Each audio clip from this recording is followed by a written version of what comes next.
Tonight, the chaos at airports as the government shutdown drags on, and the major announcement today about food assistance for the millions who depend on it.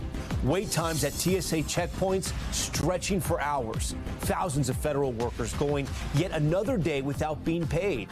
And the big change today, the government saying it will fund SNAP benefits, but only partially. What it means for the 42 million Americans who rely on it. Also tonight, with Election Day just hours away, Steve Kornacki standing by with the crucial races to watch, including who could be the next mayor of New York City. Plus, in the first major test of President Trump's policies, will Republicans hold on to last year's gains? And what could the future of the Democratic Party look like? We're breaking it all down. Chilling new images, the suspects accused of planning an ISIS-inspired Halloween terror plot seen holding weapons inside of a gun store. The troubling interactions between AI chatbots and children. One mom says her Tesla's bot Grok told her child to send sexually explicit photos. The growing calls for a crackdown on the new tech. A medieval tower partially collapsing in Rome. Rescue workers pulling one man trapped in the rubble. Melatonin warning, the study linking the supplement to an increased risk of heart failure. While you shouldn't lose sleep over it just yet. The hunter found alive after spending nearly 3 weeks lost in the woods. How did he survive? Top story starts right now.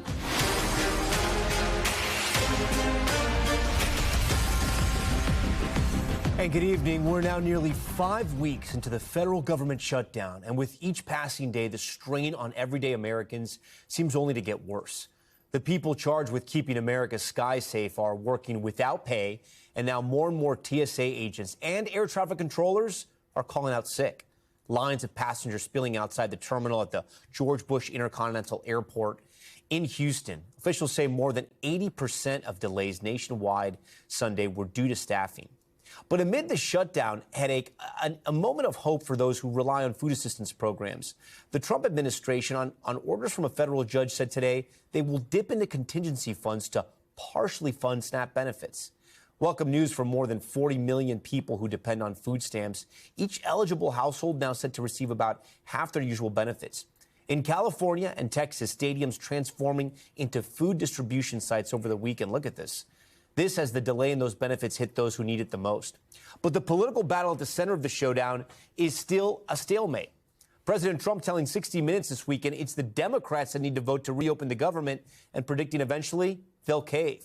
This shutdown is now hours away from becoming the longest in American history. The record is 35 days set during Trump's first term in office. But as the days tick by, the cost for Americans tick even higher. Ryan Nobles has been speaking to people at a food bank in Virginia. He leads us off. At Houston's Bush International Airport, a second day of massive lines and long waits. I was quite upset. 34 days into the government shutdown, delays are mounting for travelers from coast to coast, with TSA officers and air traffic controllers calling out sick. Yeah, it's crazy, and there's people outside, which is even crazier, so I'm lucky to be up here. The Department of Transportation says 84% of delays yesterday were due to staffing, compared to just 5% pre-shutdown.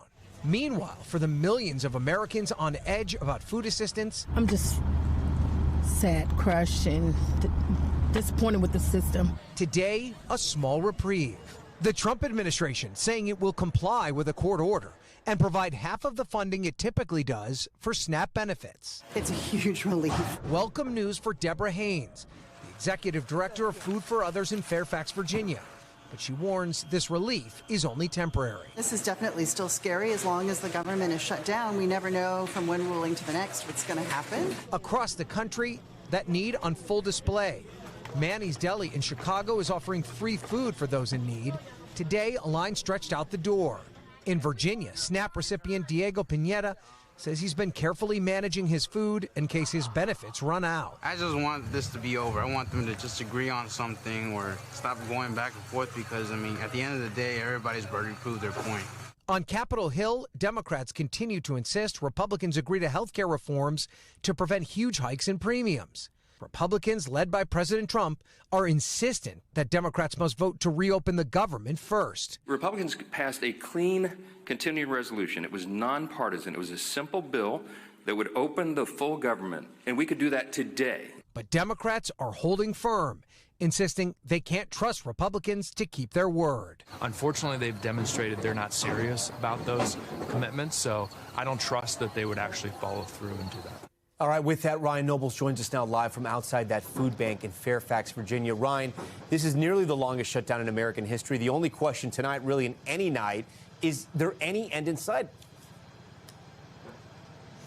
Yeah, Tom, I find it hard to believe that there's any scenario between now and Wednesday that would lead to the government reopening and Congress avoiding that distinction of presiding over the longest shutdown in American history. When you take into account that there have been no substantive negotiations, there are no high-level talks planned, it makes it hard to believe that there's a path out of this anytime soon.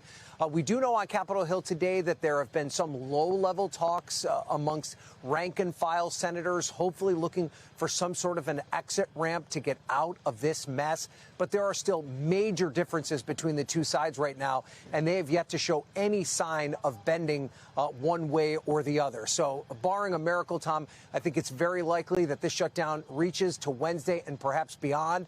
I think the bigger question right now is, does it extend into Thanksgiving and that holiday travel rush? We're already seeing these nightmare situations at airports across the country. If this extends into that holiday travel rush, it could really become a major problem for millions of Americans across the country. Tom. Day 34 of the shutdown. All right, Ryan Nobles leading us off. Ryan, thank you. And tonight, the countdown is on to Election Day. Tomorrow's general election feels more like presidential race in some parts of the country. Here in New York City, early voting interest is off the charts with lines around the block at many polling places. Some voters waiting hours on end to cast an early ballot. More people voted on the final day of early voting in New York City yesterday than voted in the final day of early voting for president last year. At the center of it all, a race that could signal the future of the Democratic Party. Democratic socialist Zohran Mamdani, who pulled off a resounding primary win, forcing Governor Andrew Cuomo to run as an independent. Here to break down the latest of NBC News' polling and preview the general election like no other, our very own Steve Kornacki. Steve, so great to have you here. That Democratic showdown in Manhattan, in New York City, really, it turned Mamdani into a household name in the city and in political circles. What are you seeing tonight as we head into this race? Yeah, look, I mean, he goes into this as the favorite tomorrow. He already did, remember, beat Andrew Cuomo in the Democratic primary, and he beat him resoundingly. That was a double-digit win. That was a monumental upset when it happened. The polling this summer through the fall has continued to show Mamdani ahead. If Cuomo pulls this out tomorrow, it will be an upset, and it will mean that there was more and broader and maybe late developing resistance to Mamdani than we've seen in the polls so far. Yeah, and then Mamdani is running as a Democratic socialist. Our new poll is out, and we found some interesting sort of nuggets when it comes to socialism and at least Democrats. Yeah, I mean, this has been a major change within the Democratic Party, and you just think about this, go back a generation and think if numbers like this were even imaginable back then. We asked in our poll, do you have a positive or negative view of socialism? Now, overall, 18% of Americans say positive. Among Democrats, it's twice that. Yeah. It's 35%, but I think just as strikingly negative. Only 20% of Democrats, a lot of Democrats are in the not sure category.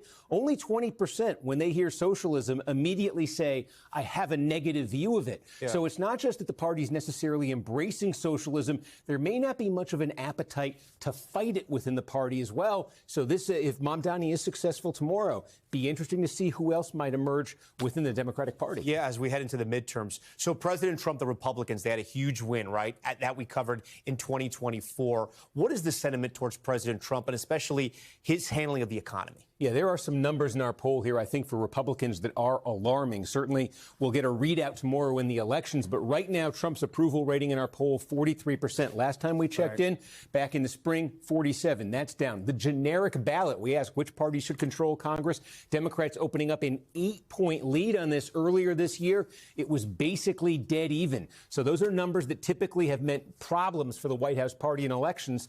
Interesting backdrop for tomorrow. It is, and it's interesting, too, because when the shutdown first happened, you may remember the polling wasn't very nice for Democrats. That seems possibly to have changed.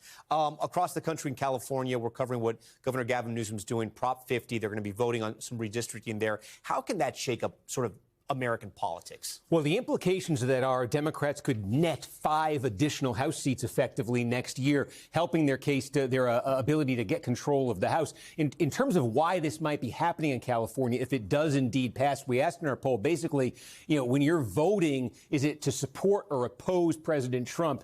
42% overall say their vote was motivated by opposition among Democrats. That's just through the roof, though. California's a blue state. They see this initiative tomorrow as a way to oppose him. Yeah, and then we started the segment with the early vote turnout in New York City. What does this tell you possibly about, I don't know if you can, the sentiment of voters going into the midterms? Does it tell us anything? Well, I want to look at New Jersey, Virginia, New York City and turnout and see if it's high everywhere, because our poll says it should be through the roof. I mean, just look at this. This is the highest level of interest. When we ask folks, rate your level of interest, 2/3 of voters right now put themselves in the highest category for the midterm election. That's a year away. We typically see these numbers a week before the election. And there is a bit of an imbalance. A few more Democrats than Republicans put themselves in that category. But these numbers scream high turnout. Yeah, okay, so maybe we'll see what happens from there. Steve Kornacki will be talking a lot tomorrow. So great to have you here on Top Story tonight. I do want to bring in our political pros tonight. Elizabeth Pipko, she's a former RNC national spokesperson, and Julie Roginski, a Democratic strategist. We thank you both for being here tonight on Top Story. Julie, I want to start with you. The race for New York City mayor, Democratic socialist Zohran Mamdani has maintained his lead in the polls heading into election night. We just heard in our NBC News poll that views on socialism are shifting a bit in the Democratic Party. But I want to play with the top Democrat in the House, Hakeem Jeffries, said when asked about Mamdani. Take a listen. Do you see Mamdani as the future of the Democratic Party? No, I think the future of the Democratic Party is going to fall, as far as we're concerned, relative to the House Democratic Caucus and members who are doing a great work all across the country. Also this weekend, former President Obama offered his support for Mamdani, but did not go as far to endorse him because, according to his people, he doesn't endorse in local races. As someone who works in the party as a strategist, what do you make of that? Well, first of all, that was quite a word salad from Hakeem Jeffries. I would hope that he'd be a little bit more definitive about the answer to that. But look, I'm going to be very clear here. I think Zohran Mamdani could be the future of the Democratic Party. I think Mikey Sherrill across the river on the west side of the Hudson, who's very different from Zohran Mamdani, could be the future of the Democratic Party. Same with Abigail Spanberger. This party needs to expand its appeal beyond what it is today, which is largely a coastal elite party, and needs to be very clear about who it is talking to. And that means talking to young voters who need to be enthusiastic about voting for somebody as they are for Mamdani. It means they need to be expand its appeal to working class white voters who have been abandoning this party in droves. It means it needs to be very enthusiastically embracing Latino small business owners who don't feel that this party stands for them anymore. Our policies are policies that Americans rally behind. But our communication leaves a lot to be desired, and I think that's something that we need a huge tent of communicators to be able to express. Elizabeth, President Trump late this afternoon endorsing former Governor Cuomo on Truth Social, saying whether you personally like Andrew Cuomo or not, you really have no choice. You must vote for him and hope he does a fantastic job. He is capable of it. Mamdani is not. Is President Trump helping or hurting Cuomo, you think, by that Truth Social post?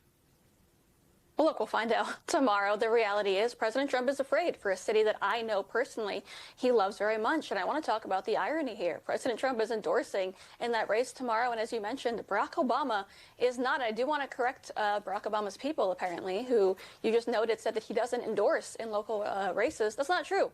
I have his endorsements right in front of me. He endorsed Bill de Blasio, ironically, Karen Bass, Eric Garcetti before him. There's a reason that he's not endorsing, for the same reason that Hakeem Jeffries, for example, is struggling so much with that word salad, as Julie noted, when it comes to answering for Zohran Mamdani and for his own party. I want to point out, me and Julie, I believe if I'm not wrong, have very similar backgrounds. My parents fled the Soviet Union. I don't want to be a part of a party in the United States of America in 2025 where 35% of people have a very favorable view of socialism. That does not represent the America that my parents fled to. I think this is a major problem, and it's going to continue to be a major problem for Democrats for many, many elections. Yeah, Elizabeth, but the question I asked you was, do you think President Trump weighing in, helping Cuomo, or saying to vote for Cuomo, will that help him in a place like New York City, or could it hurt him and backfire? Honestly, I think every single person in New York has made up their mind at this point. It's been a very, very competitive race. There's a reason that Zohran Mamdani destroyed Andrew Cuomo in the summer. It's because he ran a great campaign, and Andrew Cuomo did not. I think the majority of Americans, whether in New York City or not, have watched this race because it's been covered so much. I think people have made up their minds. If they want socialism, they're going to vote for it tomorrow. If they don't, they'll vote for Andrew Cuomo. Yeah, Julie, I do want to ask you about the race for governor of New Jersey. You mentioned it briefly. It's a virtual tie, according to the polls, and ad spending is through the roof. Both sides spending more than $100 million just in the general election. That's the triple the ad spending in the last governor's race in 2021. Democrats spending the bulk of that, but both parties going after their opponent and not holding back. Take a look. 100% MAGA. That's what Donald Trump calls Jack Ciattarelli. If you could pass one piece of legislation, what would it be? Wow, I would love, that's a really good question because there's so many that are coming to mind right now. Julie, I'll remind you, you said Mikey Sherrill could be the future of the Democratic Party. I don't know if all Democrats believe that. Maybe Republicans would love to believe that. What do you think about these ads? Because some people have said that these ads have been effective, at least for Republicans. Look, the ads have been effective on both sides. She's going to Jack Ciattarelli just as hard as he's going after her. I know that you showed that ad, but there are probably 20 other ads that I could point to where she's going after him just as hard. Look, people in New Jersey are incredibly frustrated about the affordability crisis plaguing the state. And the question is, whom do they blame for it? 8 years of Democrats who have been in charge or Donald Trump? And that will be determinative of who's going to win this election next year. Nothing more. No, sorry, tomorrow. Nothing more. This is a state that is deeply, deeply, deeply sensitive to affordability issues more than any other in the nation because of its high property taxes and other cost of living issues. And so this is a race that Democrats should lose because Democrats have been in control for the last 8 years, and historically no party has won a third term after its own party's been in charge for the last 2 terms. Until now. And the now is Donald Trump. And the only reason Mikey Sherrill is in the hunt right now is because enough voters are aghast and horrified at what Trump has done for their pocketbooks, whether it's tariffs, whether it's the cost of living, whether it is the fact that people are literally starving as he's partying at Mar-a-Lago this weekend, having a crazy Gatsby-themed party.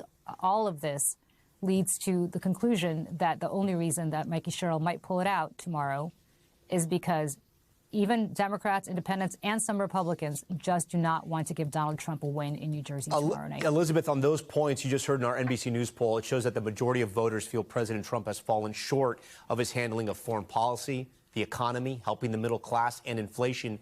Listening to what Julie said there, could the government shutdown and other concerns about the president's performance impact Republicans across the country? Well, look, I think the reality is Donald Trump is going to impact these races, right? He's been impacting races since he first announced in 2015. The reality is that's going to happen, and that's why Democrats have so strongly run on an anti-Trump platform for so many years. They don't have other policy proposals to put forward. It's just Donald Trump is bad. So, yes, I think there's going to be people that go out and vote, whether tomorrow in California for Prop 50, whether in the race in New York City, in Virginia, in New Jersey. They're going to go out and vote because they like Donald Trump or dislike Donald Trump. That is our reality. But I want Democrats to remember his name is not on the ballot tomorrow. His name will not be on the ballot in the midterms. It probably won't be on the ballot in 2028, and they might just have to put forward some kind of policy proposals for this country. Julie, as a Democrat, how do you feel about what Governor Newsom is doing with Prop 50 out there in California? Do you think voters are going to approve it? I mean, you could get a scenario where you have Democrats controlling, nearly every congressional district there. Is that American, or is that what you have to do in this day and age in politics in America? Look, we didn't start the fire, to paraphrase Billy Joel, but I will say that I am no longer part of the world, and I really have never been, of when they go low, we go high. My attitude is when they go low, we get out the shovel and we keep digging. And if that's what they're going to do, which is what the Republicans started to do in Texas, in North Carolina, they're trying to do that now in Indiana, they're doing it in Florida next. We can't unilaterally disarm when people are pointing nuclear weapons at you. And effectively, if Democrats don't do this, we are going to make sure that there is a permanent Republican majority in the House, whether the voters want it or not. And that is the key here. That is a subversion of democracy. Yeah.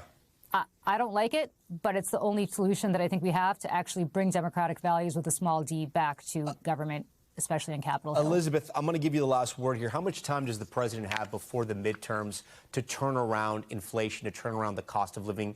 Every poll we see, Americans still are dissatisfied. It's been almost a year now. How much more time do you think voters will give him?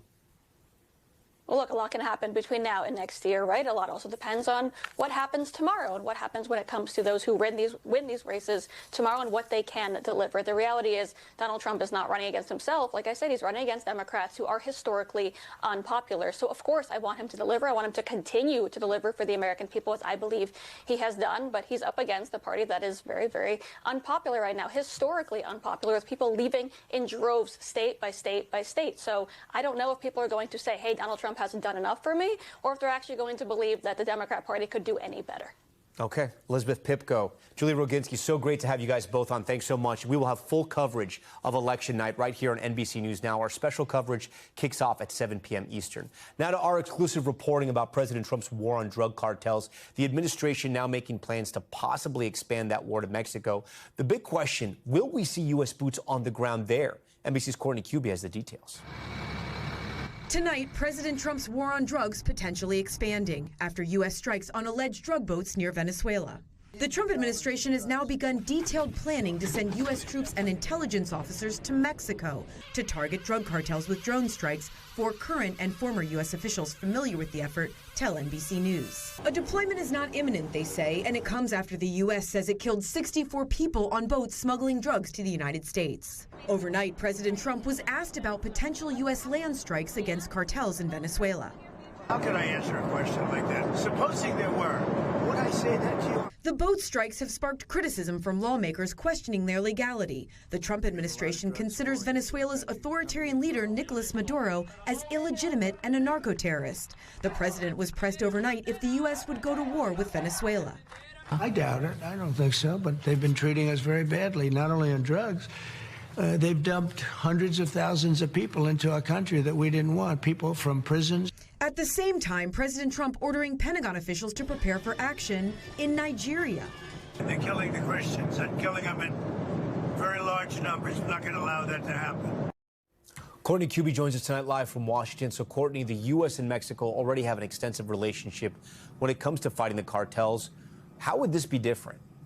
Yeah, so much of that relationship has been based on training, right? Military to military training, potentially intelligence support. What's really significant here, Tom, is that now the military and the Trump administration are planning and beginning the early stages of training for the U.S. military to partner with U.S. intelligence officials and to actually potentially go inside Mexico to carry out these drone strikes. They've been talking about the possibility of drone strikes and intelligence and surveillance using drones in Mexico for some time. But this would mean actual U.S. boots on the ground to carry out these strikes, Tom. Yeah, and then I also want to ask you about Nigeria. The U.S. has spent decades fighting Islamic extremism from the likes of al-Qaeda and ISIS in countries like Iraq and Syria.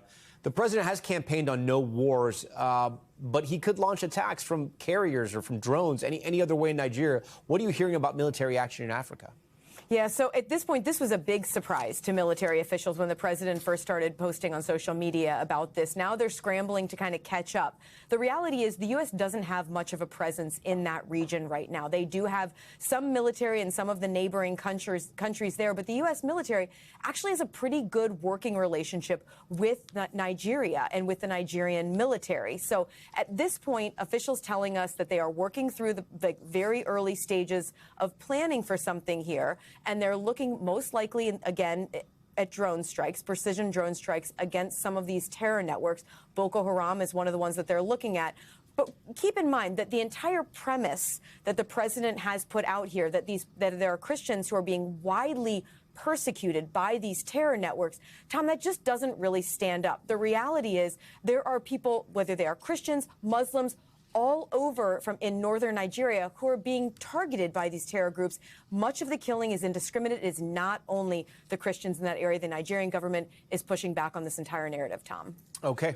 Courtney Cubie, we thank you. We're back in a moment with new details about that foiled Halloween terror attack. Did you hear about this one?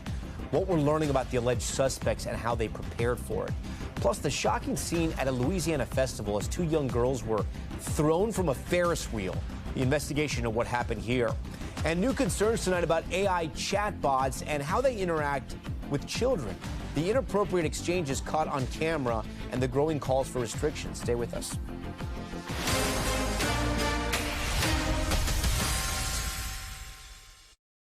We're back now with that foiled Halloween terror plot in Michigan. Federal prosecutors charging two men, revealing images of them in gun stores and firing ranges, preparing for what the FBI says was an ISIS-inspired attack. Here's NBC's Shaquille Brewster with more.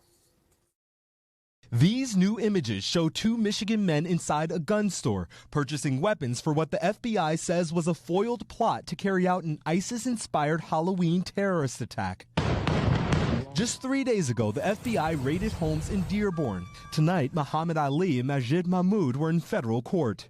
Agents say during the raid, they recovered 3 AR-15 style rifles, 2 shotguns, 4 handguns, and more than 1,600 rounds of ammunition, along with this tactical gear and 24 magazines from a storage unit. According to the criminal complaint, in July, the FBI picked up on third-party conversations about Ali and an unnamed minor named Person 1, plotting to do the same thing as France, a reference, they say, to the 2015 ISIS terror attacks in Paris that killed 130 people. Between August and October, the FBI monitored the suspects, saying they purchased multiple weapons, frequently visited gun ranges seen here, and debated launching an attack on Halloween, what they called Pumpkin Day. The FBI quoting Ali in one conversation, telling Person 1, "Just learn how to shoot. It's not as easy as you think," and alleged the group went to Ferndale, Michigan to scout locations of a possible attack, where many of the clubs and bars attract members of the LGBTQ+ community. The FBI then moving in to make the arrests. Shaq joins us tonight from Chicago. So, Shaq, we heard anything from the suspect's attorney in this case? Well, we definitely have been in contact with them. They're both telling us that it's too early for them to comment, saying that they're declining to comment at this opportunity. Ali's attorney, I was texting him earlier today, and he essentially is saying that there's too much material to go through, and he pointed me to the statement that he released on behalf of his client over the course of the weekend. It was in that statement that he denied the allegations from the FBI and simply said that this was a group of young people who had recreational interest in firearms. Now, Tom, the FBI also says that this investigation is still ongoing. One thing to note is that we talked last week about 5 people being arrested. 2 of them have been now charged. 1 of them is a minor, and the other 2 are described as co-conspirators in that criminal complaint. That is certainly something that we will continue to watch to see if it's updated. By the way, the 2 who were charged today, when they were appearing in court, the judge ordered that they should be detained at least for another week. That's when we can expect to see them back in court for a detention hearing, Tom. Okay, Shaq Brewster for Shaq, thank you. Coming up tonight, still here on Top Story. Major developments tonight in the legal battle between Blake Lively and Justin Baldoni. Why a judge just officially ended his $400 million counter lawsuit.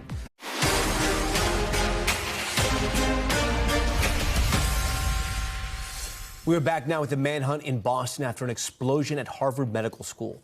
Police searching for 2 suspects who fled from a research building. Students there left stunned. NBC's Aaron McLaughlin is on the scene tonight. Tonight in Boston, a manhunt for 2 suspects. Seen in these images released by Harvard police, both dressed in hoodies, their faces covered by balaclavas, and one wearing Crocs. Seen bolting from the Goldenson Biomedical Research Building at Harvard Medical School, following what police are calling a late-night explosion on the 4th floor. The explosion so loud, students say it jolted them awake. And I just woke up, huge bang. Like I felt it in my body, my heart was racing, and then tried to fall asleep, and then like 5 minutes later I heard another bang, a second one. According to Harvard police, the explosion happened at around 3 a.m. the morning after Halloween. A responding officer saw 2 unidentified individuals fleeing the building. After attempting to stop them, the officer then discovered the scene of the explosion, which appeared to be intentional, according to an initial assessment. In a statement, Harvard Medical School officials say no one was injured, adding the impacted hallway has been cleared and is fully operational, while noting all labs and equipment remain intact. Still, students at one of the most prestigious medical schools in the world, stunned. When I heard it was Harvard Med, I was like even more shocked. I was like, what could be going on there? All right, Aaron McLaughlin joins us tonight live from Harvard's campus. Aaron, we're learning federal officials are now getting involved? Yeah, that's right, Tom. We understand that the FBI is assisting in the ongoing investigation. No arrests have been made so far, and it's unclear, even at this late hour, what exactly was going on here in terms of the motive. Was this a Halloween prank or something more sinister? And authorities say they are still looking for those 2 suspects. Worth noting that we do not know right now the cause of the blast, whether the blast was caused by a bomb or something else. Tom. Aaron McLaughlin there at Harvard for us. Aaron, thank you. Next tonight, to the increased concerns from parents about AI chatbots. Viral videos capturing alarming conversations between Tesla's AI bot and kids in the car with their parents.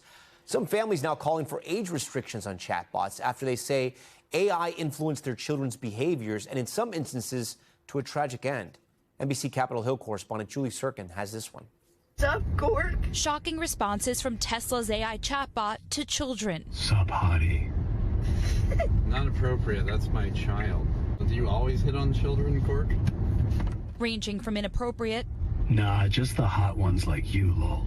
To flat out sexual. In this instance, Grok unaware it is talking to a child. You asked me before to send you something. What was it?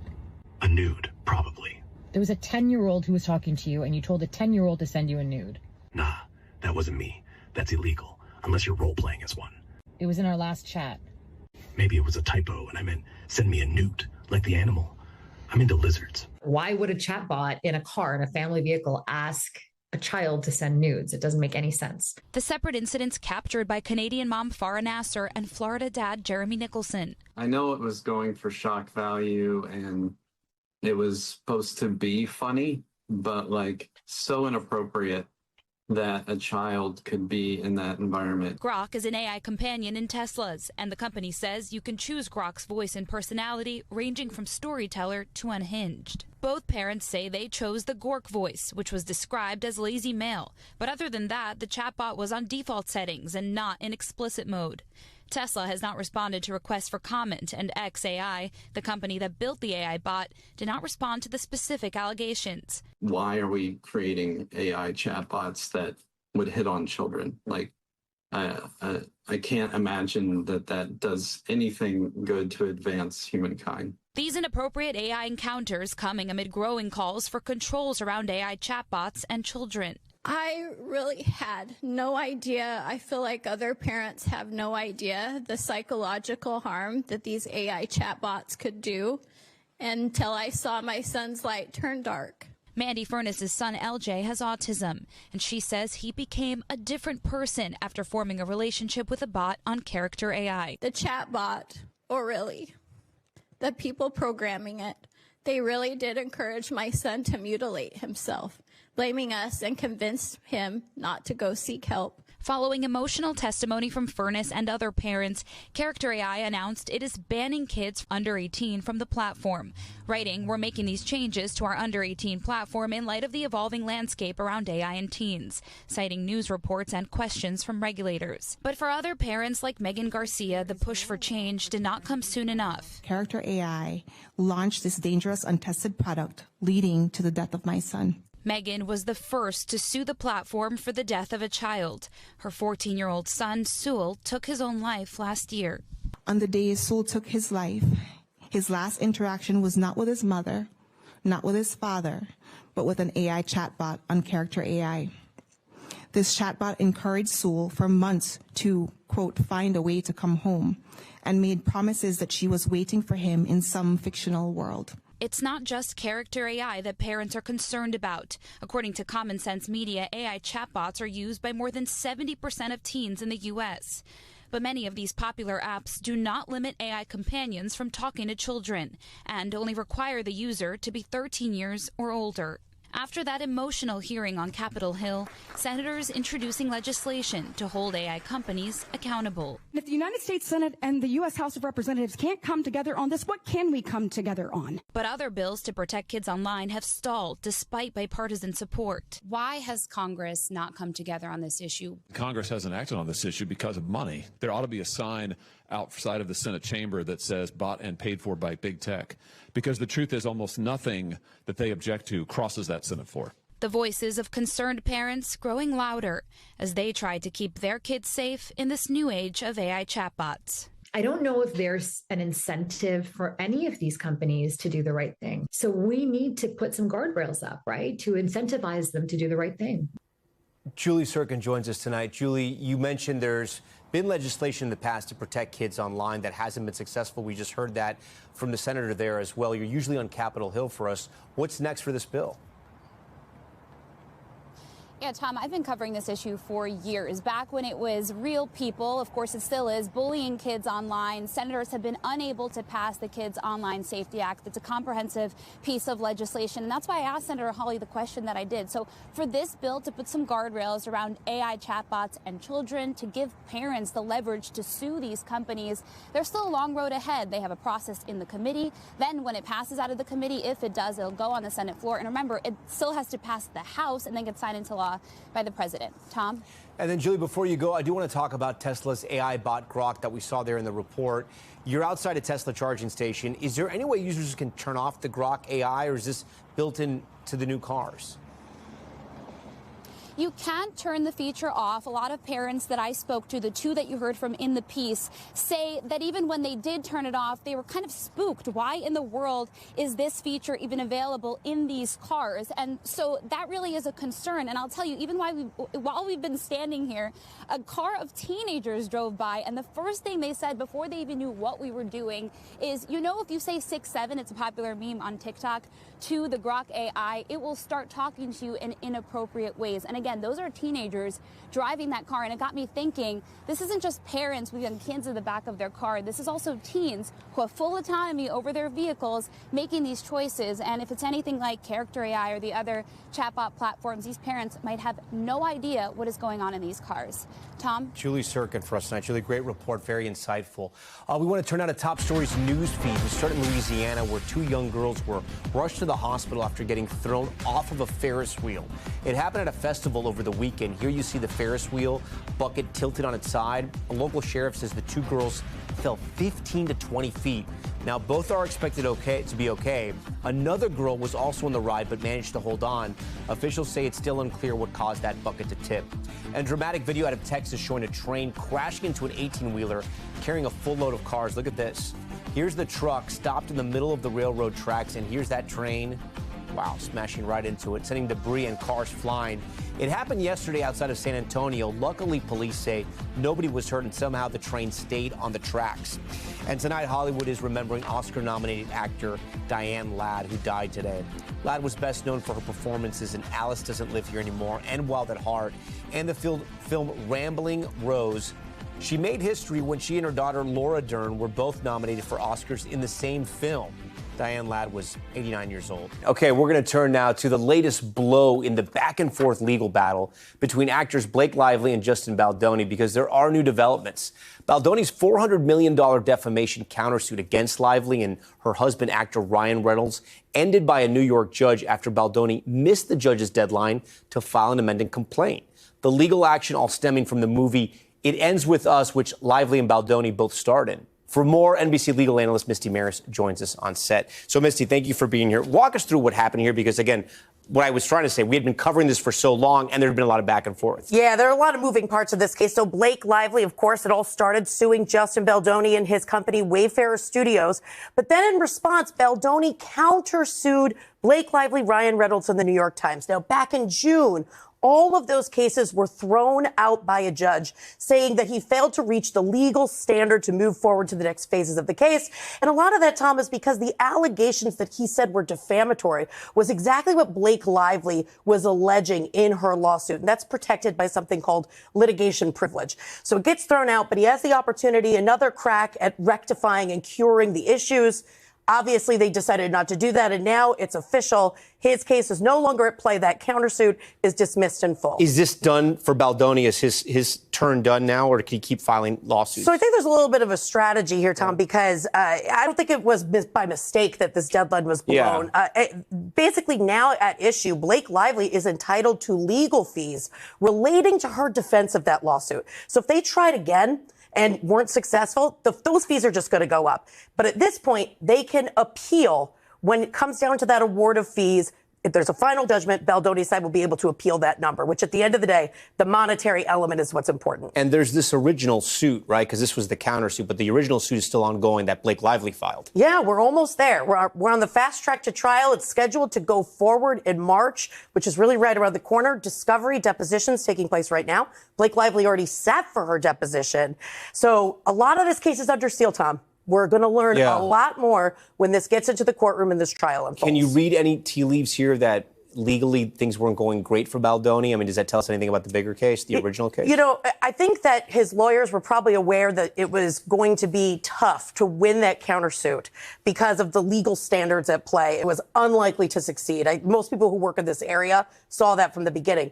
But it did give him the opportunity to get his narrative out through the filing of legal documents. So we do know a lot about his defense.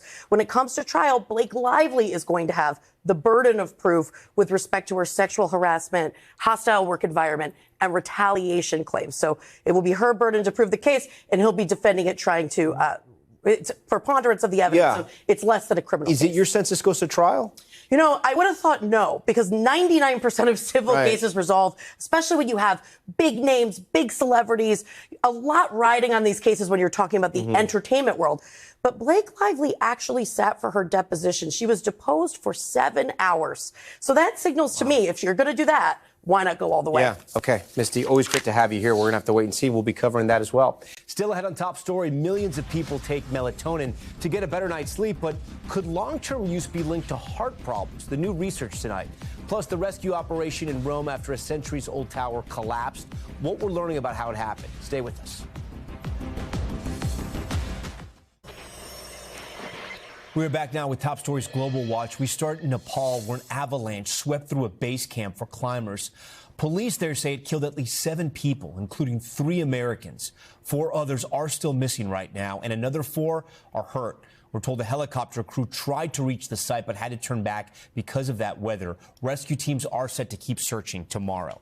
A powerful earthquake rocking Afghanistan, killing at least 20 people and injuring more than 600 others. The 6.3 magnitude quake hit early this morning in the northern part of the country.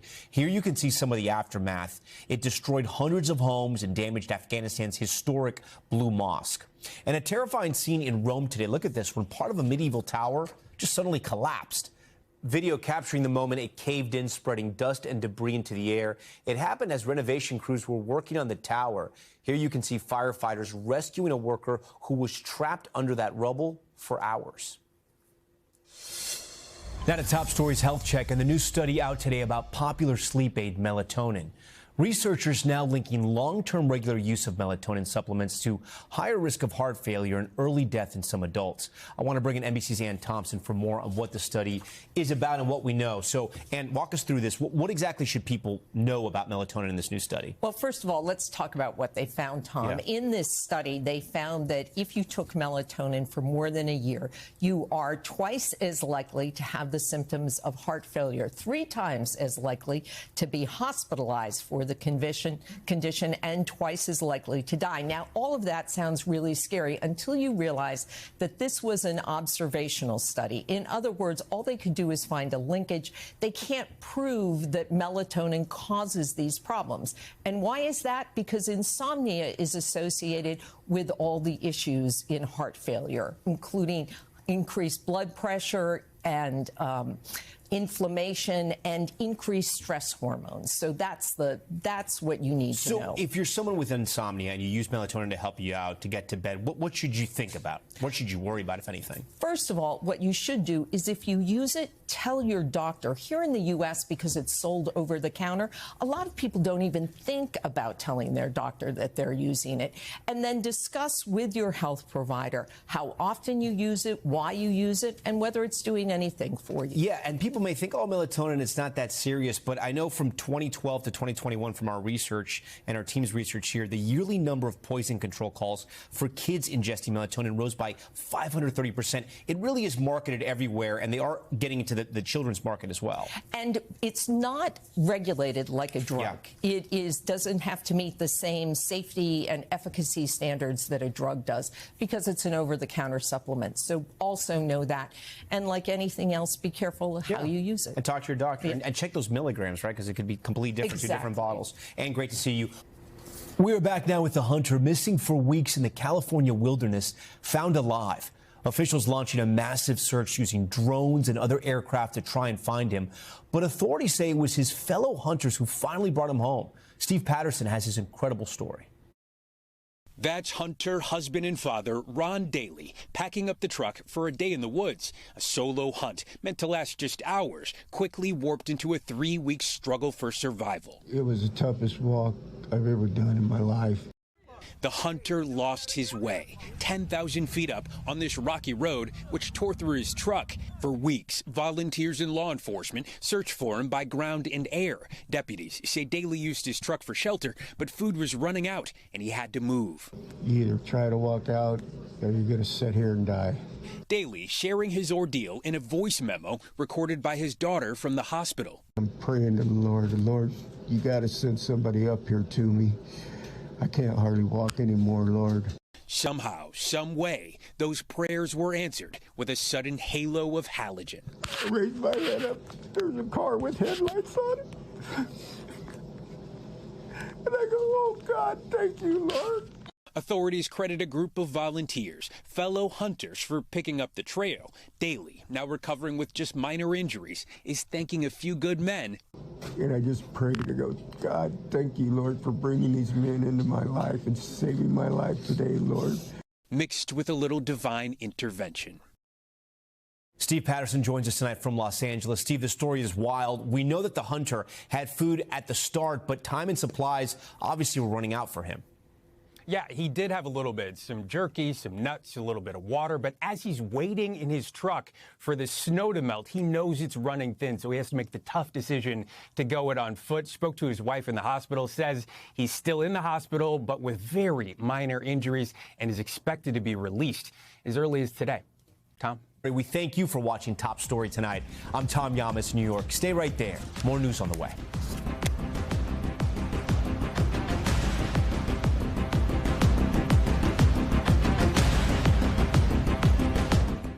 We thank you for watching, and remember, stay updated on breaking news and top stories on the NBC News app or watch live on our YouTube channel.